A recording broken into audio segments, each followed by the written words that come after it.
아까도 말씀드렸듯이 월드컵이 있는 걸 몰랐습니다. 월드컵이 아니고 오늘 게임이 있는 거를 몰랐습니다. 어느 분께서 제가 믿는 분이 말씀하시기를 이렇게 올해는 이번 월드컵엔 주일에는 게임이 없습니다 이렇게 얘기를 해주셔가지고 그냥 뭐 의심의 여지가 없이 그대로 믿었습니다. 그런데 지난 수요일 날 알게 보니까 이제 게임이 있다라는 것을 이제 누가 얘기를 해주시더라고요. 그래서 그때 알게 되었습니다. 그래서 그 다음부터 어떻게 하면 우리가 이렇게 게임을 볼 수 있을까 연구를 좀 하는데요. 제 머리로 할 수 있는 것이 몇 가지밖에 없더라고요. 그래서 어제 저녁까지도 이렇게 이제 우리 전우사님이나 이런 분들하고 연락을 하면서 좀 문제를 좀 해결해 보려고 했었습니다. 다행히 오늘 아침에 보니까 해결이 될 수 있겠더라고요.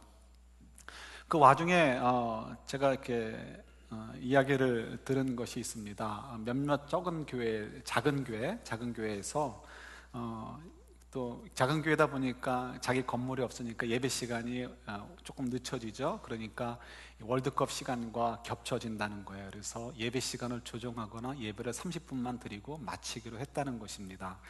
그걸 믿어야 되는지 안 믿어야 되는지 저도 모르겠습니다. 그런데 그게 아닐 거라고 저는 이제 생각을 합니다.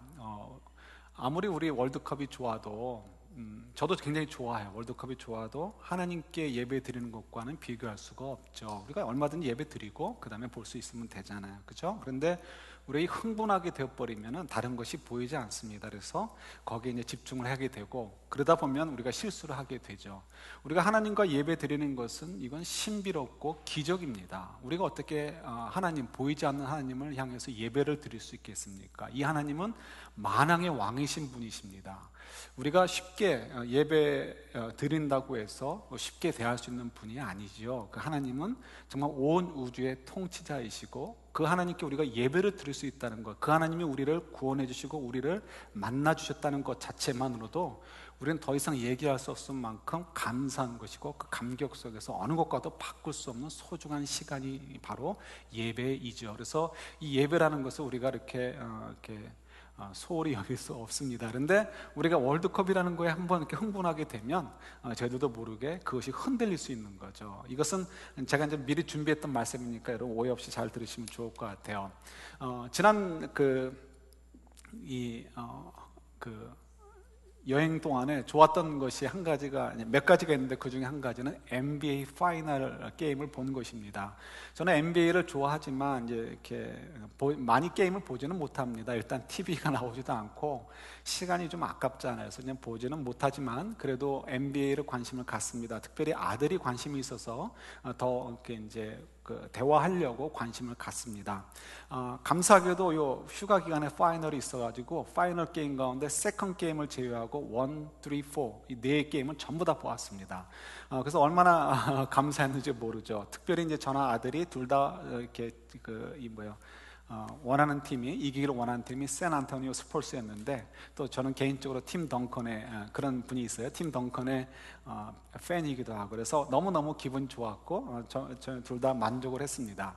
제가 이제 아들이랑 어울려주고 또 좋은 추억을 만들어 가기 위해서 일부러 더 관심 있는 척하고 애를 썼습니다. 실제로 마지막 날 게임은 주일날 있었죠. 지난 주일날 게임이었는데 원래는 주일날 밤늦게 집으로 돌아오는 거였지만 중간에 계획을 체인지하고 그냥 모텔에 들어가서 하룻밤 더 자고 왔습니다. 이유는 아들이 옆에서 계속해서 파이널 봐야 된다고 프리웨이에서 우리 시간 보내면 안 된다고 하도 얘기해가지고 저도 보고 싶기도 하고 아들하고 맞춰주고 싶어서 그냥 모텔에서 자고 그리고 이제 게임을 보고 오게 되었습니다.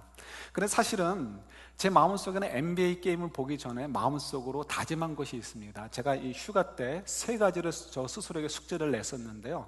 그 중에 한 가지가 흥분하지 말자입니다. 왜냐하면 어떤 일에 휠이 꽂히면 흥분하게 되고요.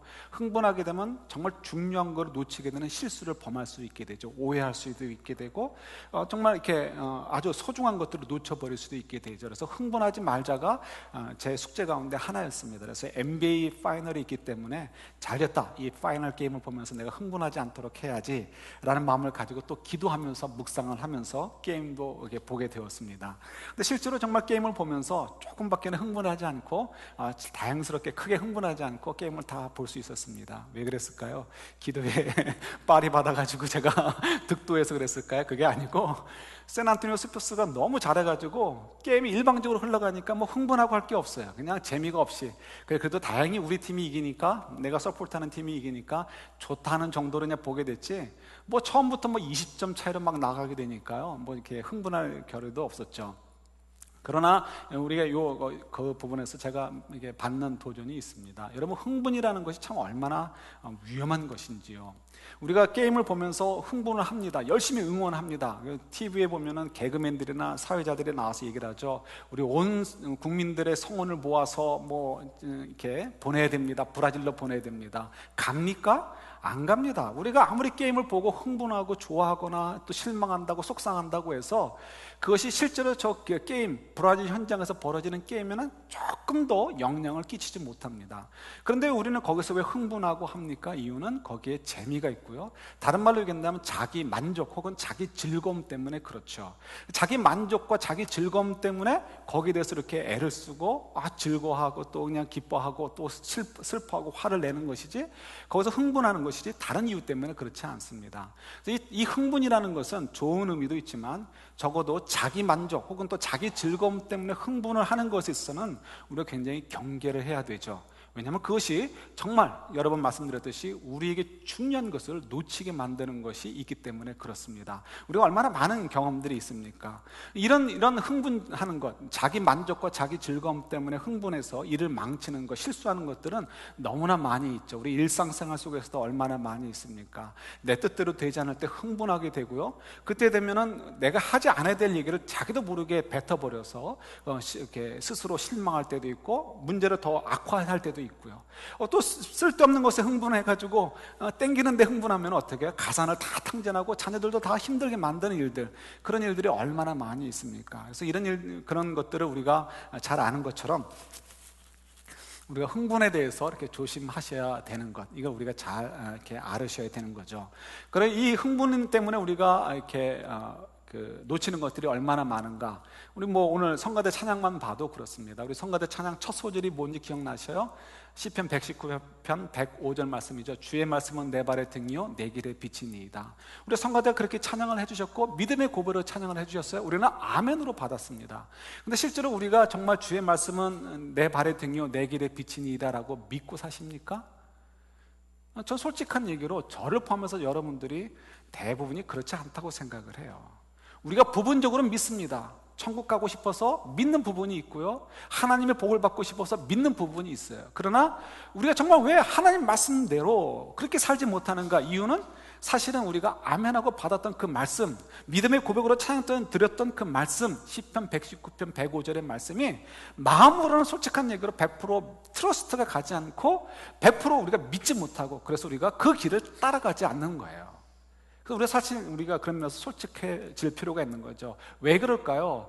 사실은 어떻게 보면은 우리가 믿지 못하는 부분도 있지만 믿지 못하게 하도록 자꾸 우리를 이렇게 도와주는 역할을 해주는 악한 부분이 있죠. 그 악한 부분은 뭐냐면 바로 흥분이라는 것입니다. 지금 당장의 내 만족, 지금 당장의 내 즐거움에 빠져들고 싶어서, 그것 때문에 흥분하고 싶어서 저희들도 모르게 거기에 빠져들게 되니까 하나님의 말씀을 따라 사는 삶이 별로 좋아 보이지 않고 그대로 사는 것이 나에게 정말 유익이 될 것이다라는 것에 대해서 자신감이 없어지는 거예요. 그래서 저희들도 모르게 자꾸만 하나님 말씀 대신에 내 즐거움을 따라, 내 만족을 따라서 내 스스로의 흥분에 빠져서 살 때가 많이 있는 거죠. 저도 조금만 생각을 저기 하면요, 월드컵 게임에 머리가 쏙 갈 것 같아요. 저는 남자이고 게임을 좋아하니까 스포츠 보는 걸 참 좋아합니다. 아까 말씀드렸듯이 오죽하면 오는 길 도중에 모텔에 들려서 NBA 게임 파이널을 보고 왔겠어요. 그 정도로 좋아해요. 그래서 저도 얼마든지 예배 시간을 줄일 수 있고 조정할 수 있을지 모르겠어요. 그러면 어떻게 되겠습니까? 저희들도 모르게 저와 여러분들은 같이 흥분할 수 있을지 모르지만 하나님께서는 우리를 보면서 기뻐하시겠습니까? 절대 그렇지 않죠. 일단 저부터 치실 것이고 그 다음에 여러분들에게 그만한 대가를 부르실 거예요. 그래서 그런 면에서 우리가 이 흥분이라는 것이 절대로 우리에게 유익이 되지 않는다는 것을 지혜롭게 잘 판단하셔야 되는 거죠. 그래서 요 문제들은 항상 우리들의 삶 속에서 떠나지 않습니다. 그래서 예를 들어서 아주 대표적인 예가 로마서에 지금 나와 있는 내용인데, 우리가 하나 되지 못하는 거가 그 부분에서 있습니다. 하나 되지 못하는 이유, 왜 우리가 하나 되지 못할까?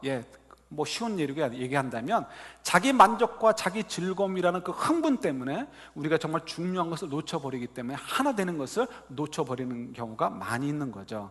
그래서 우리가 이게 눈에 보이지 않지만 현실인 것이 있습니다. 그것이 뭘까요? 우리는 머리 대신 예수 그리스도 안에서 한 몸이라는 거예요. 각 지체들이고 한 몸이라는 거예요. 저와 여러분들이 한 몸이고 여러분 옆에 있는 분들이 다 한 몸이라는 것입니다. 근데 여러분, 그렇게 한 몸이라는 생각을 가지고 사십니까? 그렇지 않잖아요.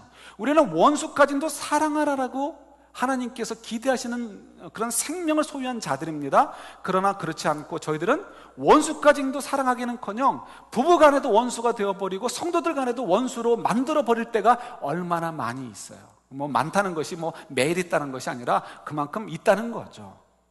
이런 것들은 우리에게 뭘 가르쳐 줍니까? 우리가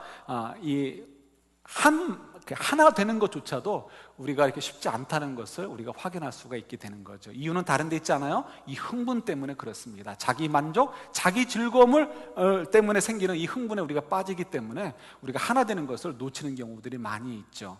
그래서 이런 문제들은 저희들만이 갖는 문제가 아니고 늘 언제나 있는 문제입니다. 우리가 죄인이고 우리 속에 사단이 또한 역사하기 때문에 그렇죠. 그래서 로마서도 그런 이유 때문에 기록된 책 가운데 하나이기도 합니다. 그래서 로마서 가운데 12장부터 12장 이후 12장부터 16장까지 전체를 보면 여러 가지 얘기들을 나누지만 사실은 주제는 하나예요. 서로 하나가 되라라는 거예요. 서로 사랑하라는 거예요. 서로 한 마음이 되어서 서로 연합하라는 것이 12장부터 16장까지의 내용입니다. 그러니까 로마서로 사실 깊이 들어가면 굉장히 어려운 책이지만 간단하게 심플하게 보면 앞에서 교리적인 부분, 뒤에 와서는 실체적인 부분인데 뒤에 그 실체적인 부분은 앞에 교리적인 부분과 연결해서 우리는 하나니까 하나 되는데 힘써라는 내용이 바로 로마서의 내용이기도 합니다. 그래서 오늘 이 본문이, 오늘 저희들이 묵상하는 본문이 로마서를 마무리하는 중요한 본문이 되기도 하는 거죠. 그래서 여기서 이 사도 바울이 재밌는 표현을 보게 됩니다. 우리 로마서 한번 찾아보도록 할까요? 로마서 12장 한번 보세요.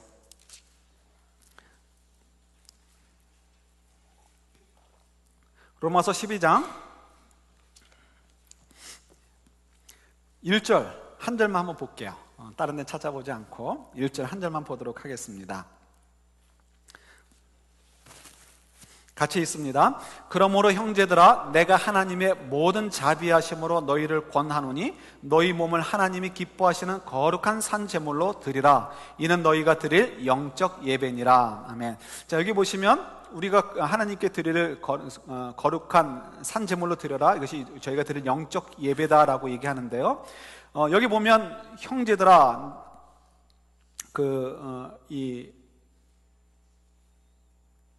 라고 얘기하면서 하나님의 모든 자비하심으로 자기가 권한다는 거죠. 그래서 이 12장부터 이제 쭉 진행이 되면서 아까 말씀드렸듯이 우리가 하나가 되어야 되는 것, 하나로 연합되어야 되는 것에서 얘기를 해주는데요.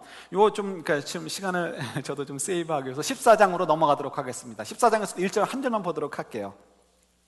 14장 1절입니다. 같이 봤습니다. 믿음이 연약한 자를 너희가 받되 그의 의견을 비판하지 말라.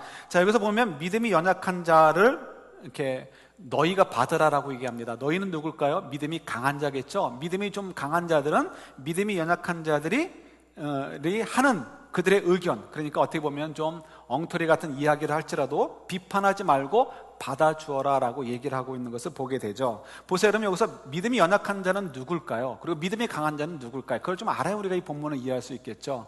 믿음이 연약한 자라는 것은 쉽게 얘기해서 아주 좀 그냥 심플하게 얘기한다면 지금 로마교회 성도들의 구성원을 보시면 돼요. 로마교회 성도분들의 구성원을 보면 로마인도 있었고 헬라인도 있었고 유대인들도 있었습니다. 세 부류가 있었는데 이거를 정리한다면 로마인과 헬라인은 이방인이라고 얘기했고요. 그 다음에 이제 유대인들은 유대인이라고 부른 거죠. 그럼 여기서 이 믿음이 연약한 자는 누구일까요? 우리가 언뜻 생각하면 이방인들, 그리스도인들, 이방인 그리스도인들이 믿음이 연약한 자다라고 생각할 수 있습니다. 왜냐하면 유대인 그리스도인들에 의해서 복음을 받아들였기 때문에 암만 해도 복음을 전한 사람이 복음을 받은 사람보다는 더 믿음이 더 좋지 않겠는가 이렇게 생각을 할 수 있는 거죠. 그러나 사실은 여기서 믿음이 연약한 자와 믿음이 강한 자는 반대입니다. 그래서 믿음이 연약한 자라고 얘기할 때는 유대인 그리스도인들을 얘기하고 믿음이 강한 자다라고 얘기할 때는 이방인 그리스도인들을 얘기합니다. 왜 그러냐면 이 믿음이 연약한 자를 얘기할 때 지금 현재 이게 14장 전후를 보게 되면 이 믿음이 연약한 자가 하는 이야기들을 설명해 주는데 그 이야기들은 이것입니다. 음식에 대한 규례를 얘기하는 거죠. 이 얘기를 좀 더 쉽게 얘기하자면 이렇게 됩니다. 유대인 그리스도인들은 예수님으로 말미암아 우리가 온전하게 구원을 받았다라는 것을 믿지 못하고 있었습니다. 믿음이 연약한 거죠. 그래서 그들 마음속에는 모세 율법도 잘 지켜야, 그 모세 율법 가운데 있는 음식 규례도 마찬가지로 그것을 잘 지켜야 우리가 구원을 받게 될 것이다 라고 믿었습니다. 그래서 겉으로 볼 때는 그분들이 더 음식 규례도 잘 지키고 조심하는 모습을 보니까 더 신앙이 있는 것처럼 보이지만 사실은 그들은 신앙이 연약한 거죠. 반대로 이방인 그리스도인들은 사는 것이 굉장히 자유로워 보여요. 그래서 언뜻 보면은 신앙생활을 잘 못하는 것처럼 보이지만 사실은 그들이 신앙이 좋다는 거예요. 그래서 사도 바울이 이방인 그리스도인들에게 얘기하는 거죠. 그동안은 주로 유대인 그리스도인들에게 잔소리를 했는데 이제 이방인 그리스도인들에게 잔소리를 하는 거예요. 야, 너희들이 믿음이 좋지 않느냐? 너희들이 더 예수 그리스도를 만나면 구원을 얻는다는 것에 대한 확신이 있지 않느냐?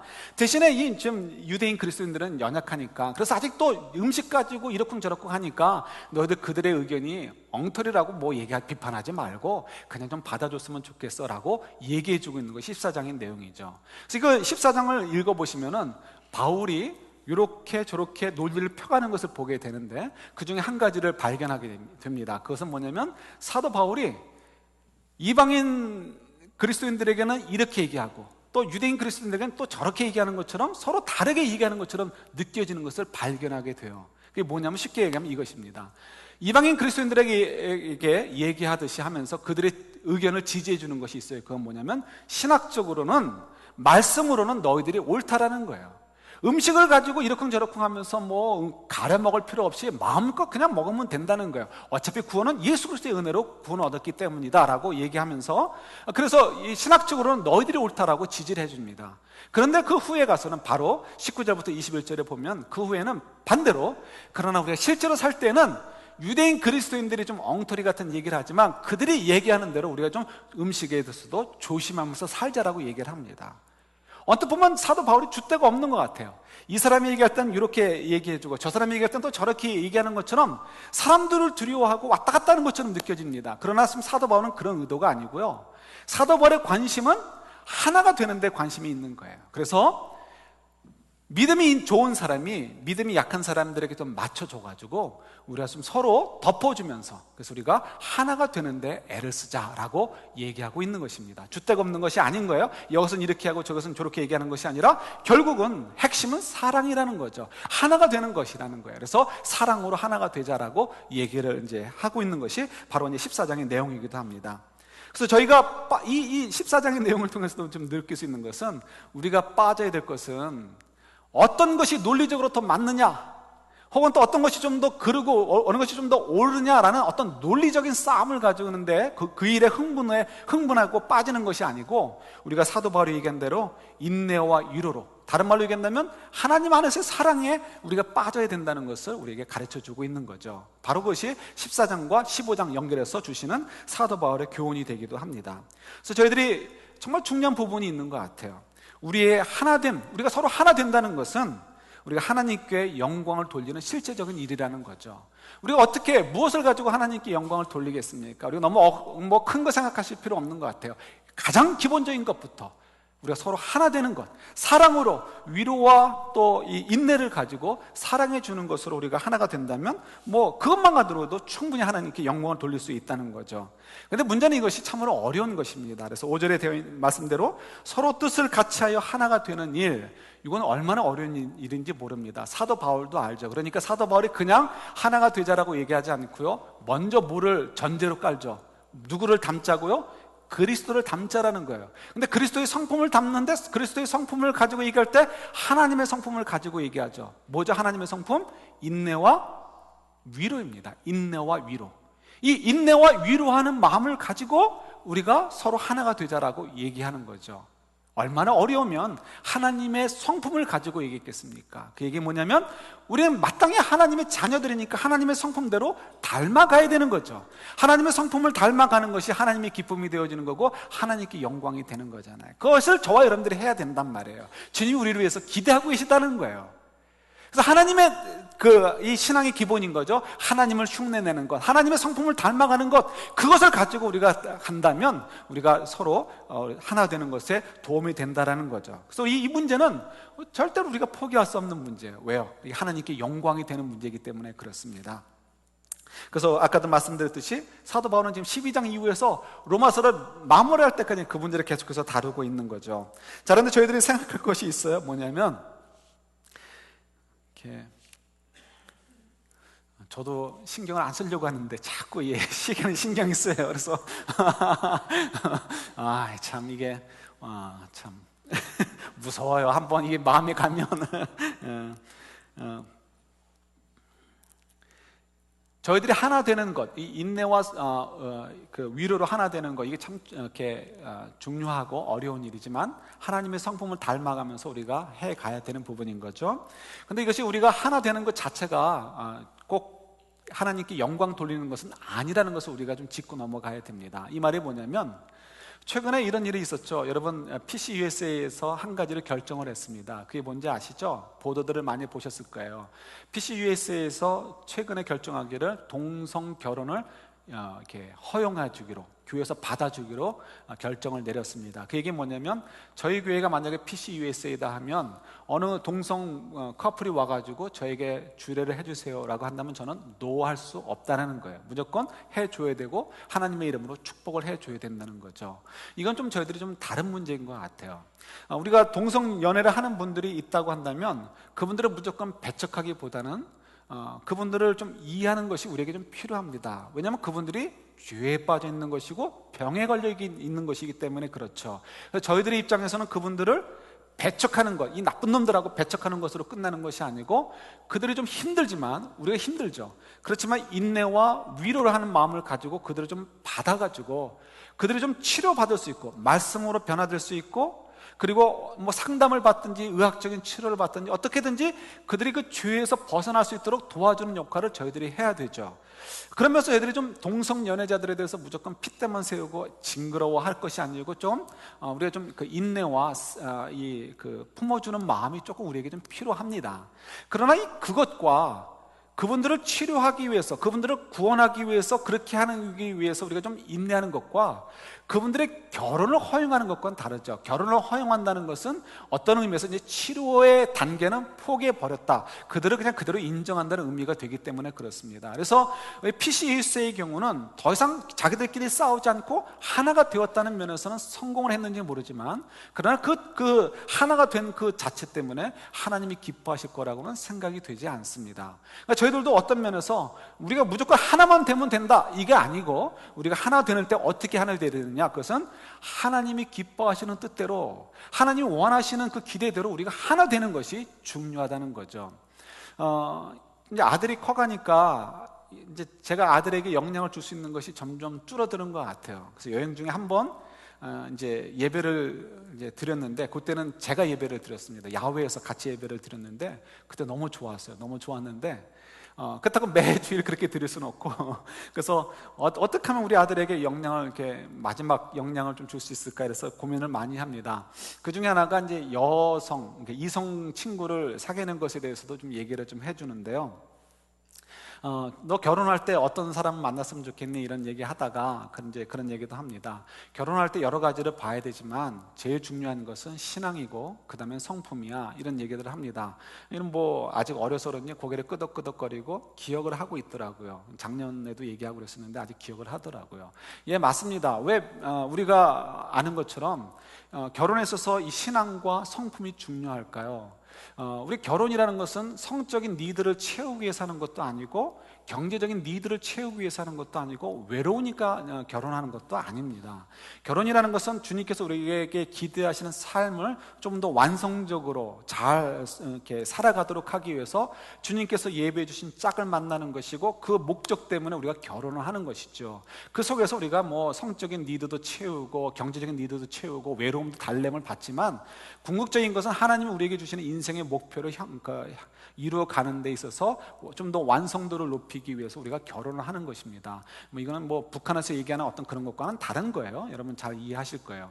그래서 결혼하는 데 있어서 정말 중요한 것은 그 사람의 경제적인 능력이 얼마큼 있느냐, 얼마나 요즘 말 너무 저는 이렇게 좀 하기 싫은 말이지만 얼마나 남자가 여자가 섹시해 보이느냐, 이런 거가 결혼의 조건이 될 수 없죠. 그건 정말 미련한 사람이고, 정말 지혜로운 사람은 그 사람이 얼마나 하나님 앞에서 신실한 사람이고, 어떤 인생의 비전을 가지고 살고 있느냐, 어떤 성품을 가지고 있느냐를 보고 결정하는 것이 지혜로운 사람이죠. 그럴 때 두 사람이 결혼을 해서 많은 에너지들을 서로 맞추는데 빼앗기지 않고 계속해서 자기들이 가지고 있는 에너지를 하나님이 기뻐하시는 삶을 향해서 확 쏟아부을 수 있기 때문에 정말 그런 결혼이 더 복되고 아름다운 결혼인 거죠. 그래서 아이들에게 그런 얘기를 좀 해주는 것이 여러분 필요합니다. 요즘 쿨한 사람 만나고 섹시한 사람 만나고 이런 거가 중요한 게 아니라는 거죠. 그러나 그건 이제 아이들의 얘기고, 우리들이 이미 결혼을 했단 말이에요. 결혼을 했는데 지금도 여전히 우리는 정말 원수까지도 사랑해야 될 저희들이 때로는 부부간에도 원수가 되어버릴 때가 있을 수가 있는 거죠. 다행스럽게도 순간적으로 끝나고 그냥 그 다음엔 또 화해가 되어지고 난 너 없이 못 살아 이렇게 되어버린 것이 우리 성도님들의 대부분의 모습인 것 같아서 감사하게 생각을 합니다. 그러나 저희들이 정말 이 부부간에 이 맞춰가는 것이 참 힘이 듭니다. 특별히 부부간에 정말 하나가 되는 것이 힘든데, 오늘 말씀에도 우리가 묵상했듯이 무엇을 가지고 우리가 하나 되어야 되냐는 거예요. 그냥 우리끼리 서로 마도하지 않고 너 좋은 대로 나도 맞춰주고 나 좋은 대로 너도 맞춰줘라, 이거라면 정말 우리가 추구해야 될 하나됨이겠습니까? 그렇지 않죠. 적어도 우리가 정말 성숙한 하나님의 복을 받을 그런 인생을 사는 저희들이라면 인생의 골이 같아야 되는 거죠. 하나님 주신 비전을 우리가 함께 공유하고 그 비전을 위해서 우리가 함께 맞춰가는 그런 부부가 되어야 되는 거죠. 우리가 아까 성가대 찬양도 얘기했지만, 주의 말씀은 내 발의 등이요 내 길의 빛이니이다, 말로만 우리가 고백하고 아멘할 것이 아니고 실제로 그것을 믿어가지고요, 부부간에 그 말씀대로 우리가 주님의 길대로만 우리가 어쨌든지 살아봅시다, 서로 이런 비전을 가지고 서로 격려해 주는 것, 그렇게 하나가 될 때 그 부부가 하나님이 기뻐하시는 인생을 살 수 있게 될 것이고 하나님 축복을 누리게 되는 거죠. 저희는 교회 공동체도 마찬가지예요. 교회 공동체도 우리가 하나 되는 거에 애써야 돼요. 다행히 우리 교회가 그래도 조금 이렇게 좀 의견들이 달라요. 다르는 건 너무나 건강한 거고 당연한 것입니다. 근데 더 좋은 것은 그 의견이 달라도 서로 눈치 보면서 맞춰가 주는 여러분들 보면서 굉장히 너무너무 감사하게 생각을 하죠. 성숙해 보이고요. 그런데 저희들끼리 맞췄다고 해서 우리는 하나가 됐다라고 생각하시면 곤란한 거예요. 예를 들어서 우리 로마 교회처럼 우리 주일날 점심 식사에 돼지고기를 먹느냐 안 먹느냐 가지고는 우리는 안 싸우니까 우리는 건강한 교회라고 생각할 수는 없다는 얘기예요. 우리가 그런 면에서 하나가 되어 있다는 것에서, 그런 면에서 우리가 싸우지 않는다는 건 우리가 그만큼 성숙한 건 맞아요. 그렇지만 저희들이 더 성숙할 수 있기 위해서는 적어도 우리 교회가 한 가지에 있어서는 분명히 하나가 되어야 된다는 거예요. 뭐예요? 하나님이 우리의 주인이시고 하나님께서 우리에게 주시는 비전을 향해서 우리는 마음을 같이 해야 된다는 면에서 우리가 하나가 된다면 우리 교회야말로 정말 하나님께서 축복해 주시는 공동체이고, 그리고 하나님께서 정말 사랑하시는 공동체가 될 수 있는 거죠. 여러분, 이것이 굉장히 중요한 부분입니다. 아니, 우리가 돼지고기가 먹느냐 안 먹느냐 가지고 안 싸우는 것만 해도 어디인데, 아니요, 그것만 가지고 만족할 것이 아니고요, 우리 교회가 정말 성령께서 우리에게 주시는 비전이 무엇인가를 바라볼 수 있는 교회, 그래서 우리가 한 마음이 돼서 성령께서 우리에게 보여주신 것을 향해서 달려갈 수 있는 교회가 되는 것, 그것으로 하나가 되는 것, 이것이 너무나 중요한 문제라는 거예요. 근데 이 일을 어떻게 우리가 할 수 있다는 것입니다. 왜요? 성령을 우리에게 허락해 주셨기 때문에 그래요. 실제로 성령께서 우리 속에서 역사하고 계시고 우리 속에서 말씀하고 계시고 우리를 인도해 주고 계셔요. 그래서 우리는 엉뚱한데 흥분하지 않으면 돼요. 흥분만 하지 않고 내 만족과 내 유익, 내 즐거움을 위해서 흥분하는 것만 억제하게 된다면, 그 다음에 어떻게 자연스럽게 우리가 성령의 음성을 들을 수 있게 되고요, 성령의 음성을 들으면 그 다음에는 우리가 한 마음이 되어가지고 하나님께서 우리에게 보여주는 비전을 향해서 나아갈 수 있게 되는 거죠. 우리 영어교회도 우리가 시작을 했습니다. 사실은 마음의 한편으로는 깝깝해요. 될까 안 될까 걱정이 되죠. 인간적으로는 솔직한 얘기로 이렇게 인간적으로는 기대할 것이 별로 없어요. 여러분 잘 아시는 것처럼 이렇게 교회가 세워지는 것이 쉽지가 않습니다. 개척교회 하는 거 더더욱 쉽지 않습니다. 정말 어렵습니다. 그러나 우리가 바라보는 것 한 가지는 그거예요. 우리가 100% 개런티는 할 수는 없어요.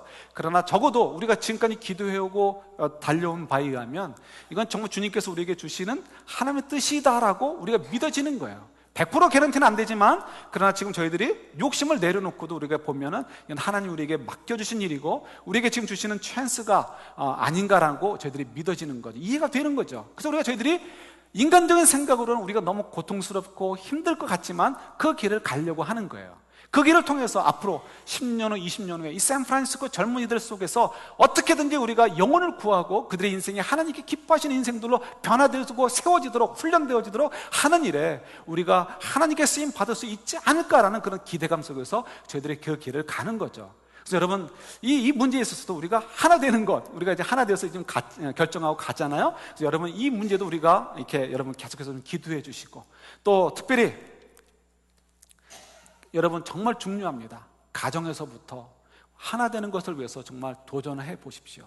다른 것으로 하나 되는 것 아니라 하나님이 주신 비전을 따라서 하나 되는 것. 그리고 우리 그것이 확산되어지고 교회에서도 하나님의 비전, 하나님의 뜻을 따라서 우리가 하나 되는 일에 우리가 최선을 다하는 저희들. 그래서 하나님이 기뻐하시고 하나님께 영광을 정말 들리는 저희들. 그래서 하나님이 정말 저희들 보시면서 얼마나 기뻐하시겠어요? 얼마나 우리를 복 주시려고 정말 하나님께서 정말 기쁨으로 그 손을 펴시겠어요? 그것들을 저희들이 누리는 저희 가정들과 저희 교회가 될 수 있기를 우리 주님의 이름으로 축원합니다. 아멘. 같이 기도하겠습니다.